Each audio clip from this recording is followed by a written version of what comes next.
Ivory Tower Populism Video 3, Public Goods versus Private Goods.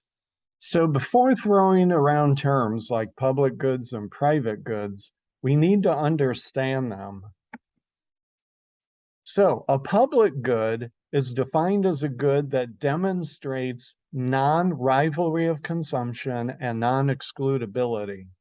Non-rivalry of consumption indicates that if one person consumes, utilizes, or enjoys a good, the total value of that good is not reduced for others. Enjoying the resource does not reduce its value for others. That is, consumers don't consume, destroy value. For example, if I drive on a highway or listen to an educational lecture, I do not reduce its value for others. But if I purchase and consume an apple, that apple has zero value for anyone else. So you might conclude that highway transportation and education are public goods. But the exception is the case of congestion. The value of the highway is reduced somewhat by my consuming or using it. Similarly, in the case of schools, why is smaller class size often valued? Because the value of education is reduced with class congestion.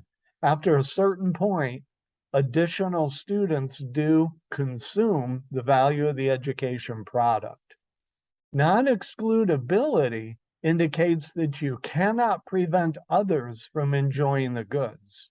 Once a good is created, it is freely available to all, because it is difficult or impossible to charge voluntary user fees to consume the good. National security and streetlights are typical examples. Once you invest in keeping your nation safe or install streetlights, you cannot stop others from benefiting from those goods. Likewise, once you build a dam to prevent flooding, you cannot charge people voluntary fees for something that did not happen, in this case, a flood. If a person does not pay, what's the state going to do? Dump a bunch of water on their land because that is what would have happened? In sum, not excludable means you cannot charge a voluntary user fee. Non-rivalrous means it's not efficient to do so. A private good then possesses rivalry of consumption and excludability. Ultimately, though, it may be the most accurate to see goods as possessing degrees of rivalry and excludability, like continuums, and less so of a typology. After all, sometimes it is possible to demand voluntary user fees, but the cost of doing so is substantial relative to the cost of the actual resource. The transaction cost of charging fees is too great to justify the effectiveness of voluntary user fees, not full excludability.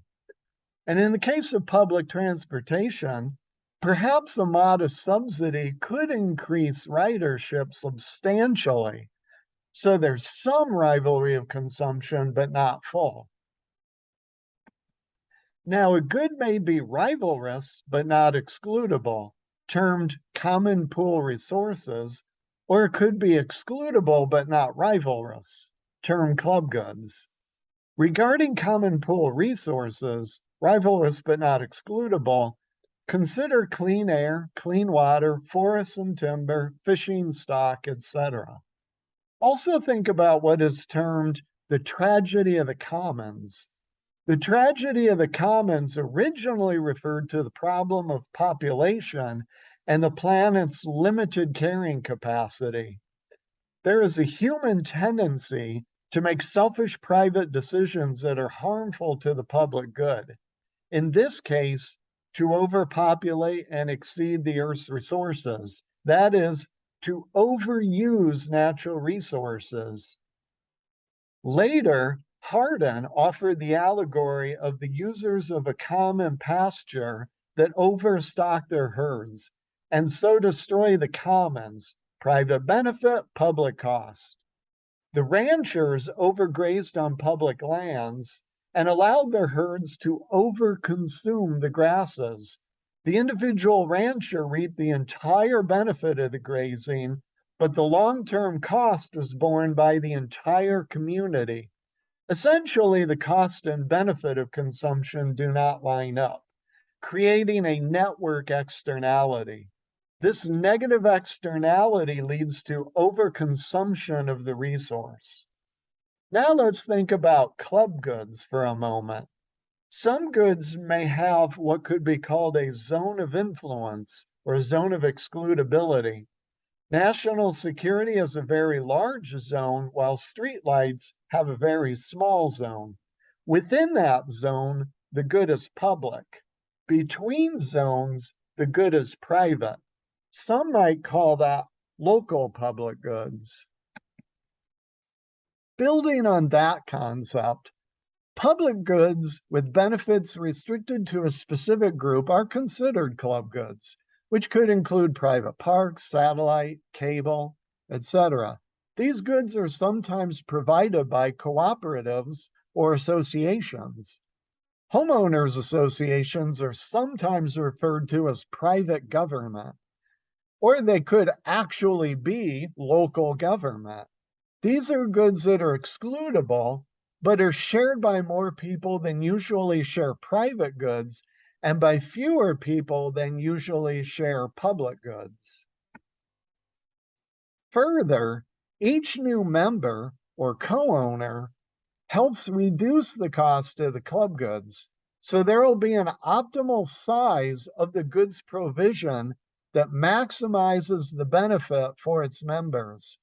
So the focus of the management of the club goods is to address the question of determining the size of the club with the most desirable cost and consumption sharing arrangement.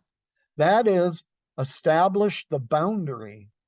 Then, determining which goods are most desired by the members and increasing the capacity, utilization, and quality of such goods is essential. So the point is, some goods that we typically believe are private goods may actually be more efficiently provided and managed as club goods.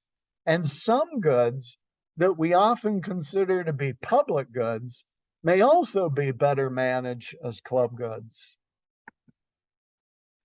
Some goods are best produced and enjoyed by an entire nation, some a state, some a county, some a neighborhood, some a household, and some the individual.